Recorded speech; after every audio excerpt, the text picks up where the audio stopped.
where did you get all this from? Like, I mean, because you seem like a pretty thoughtful dude. You know what I mean? Like you always think out.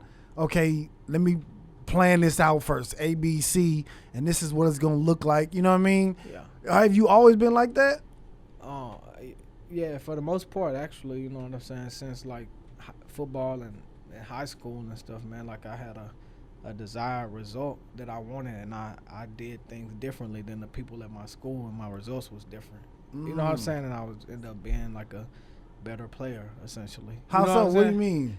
I broke records at my school. Like I was a receiver. And Okay. So I was a top receiver in the state in my years of playing.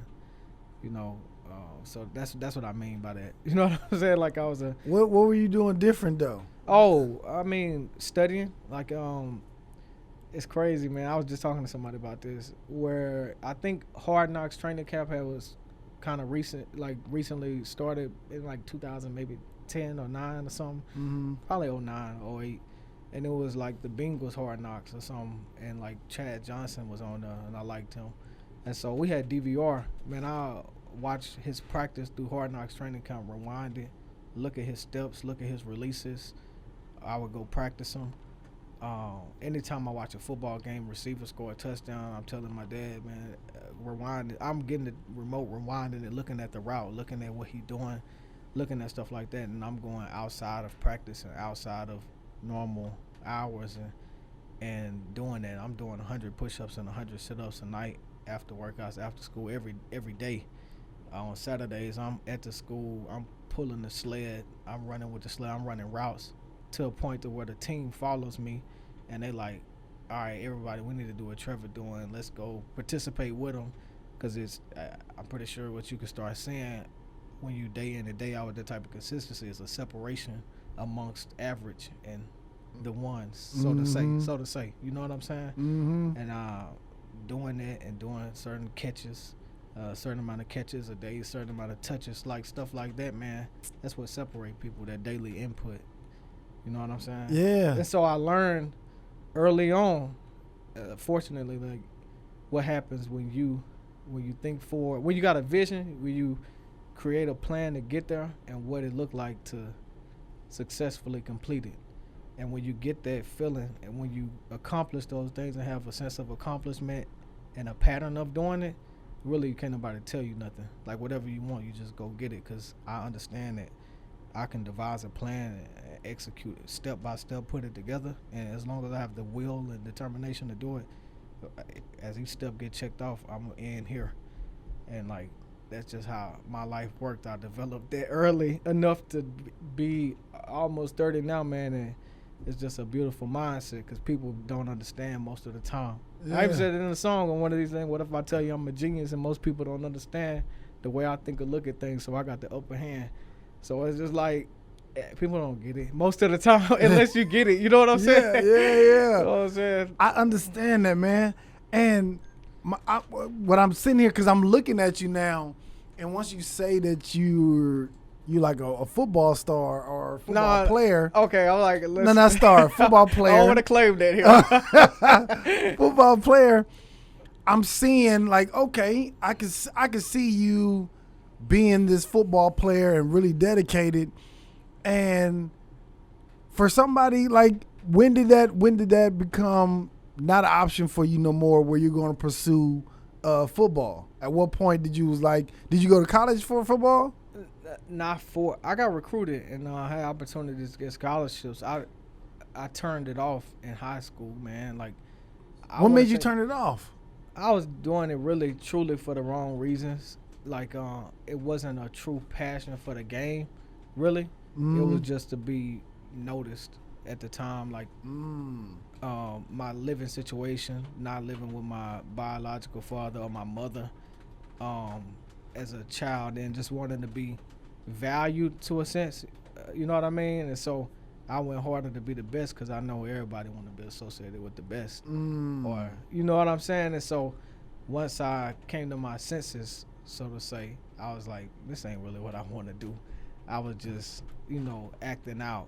But productively acting out. Right. You know what I mean? Yeah. To where the result was like I was a dog. Mm. But the reality is I ain't never want that. Like the status that came with it, I ain't really accept that well either. Like I was real modest, low key, quiet. You know what I'm saying? But people just knew me because I was like one of the best people in my area. Yeah. Know? It's kind of interesting. It is. And so I went to college actually, man, interesting. and they like the coach came and actually got me from the stands of the spring game, and he knew me because I went to the what is it, the camp, summer camps, and I was like a top performer, ran like the fastest 40, like I was just been doing good there, and he remembered me, he knew me because they was recruiting me, and he came to the stands and was like, Lowry, that's my last name, and he was like, man, I still got a spot for you, man. I really want you to play, man. You need to change your mind. And I ended up playing because he talked me up. What school was it? ULM, University of Louisiana Monroe. Okay. And I ended up playing actually, like because of that. For a small period of time, and then I checked out, got back to my senses, man. So hold on. You was in the stands. I was watching the spring game. You watched the spring game. The coach. It might have been summer game. Or summer game, yeah, whichever whatever. one. Yeah. The coach came to the stands and told you, hey, I want you to come on the field and play. It was afterward we were leaving, like everybody was leaving.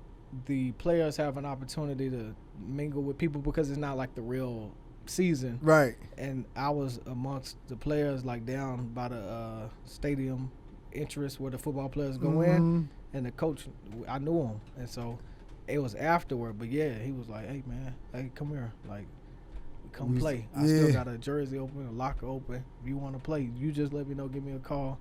And I ended up playing. Really? I'm dead serious, man.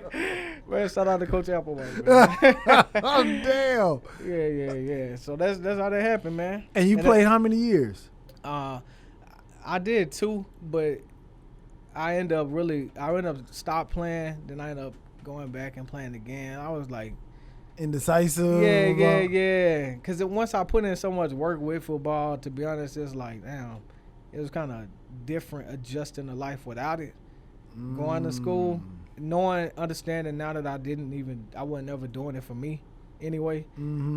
Like I was like challenged. It was more like emotionally, like, man, dang, I really do like football. I've trained myself to like it. I put in so much work. It's like I got a certain commitment to it mentally. You know what I'm saying? So I'm like, I'm supposed to do this. I put in this much work, but then I didn't do everything I had to do.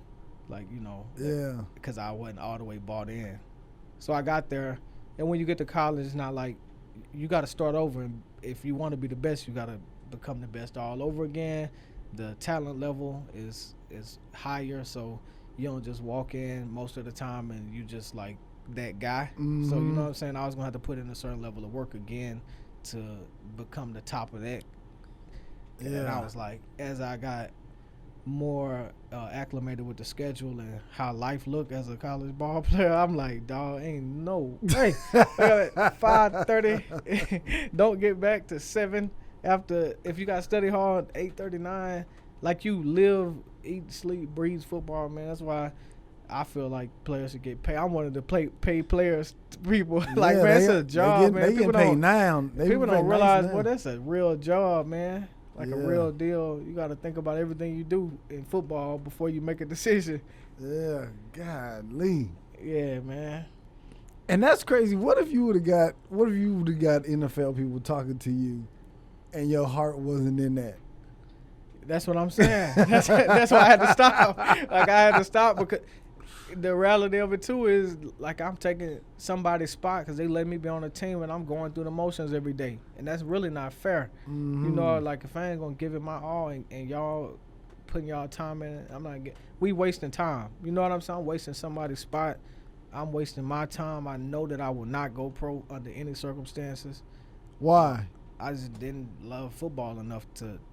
Once I saw what it took to be a college player, I was very uninterested in becoming a professional player. You know what I'm saying? Like, what, nigga? I got to do this? Ain't no way. I don't have the drive that much. You know what I'm saying?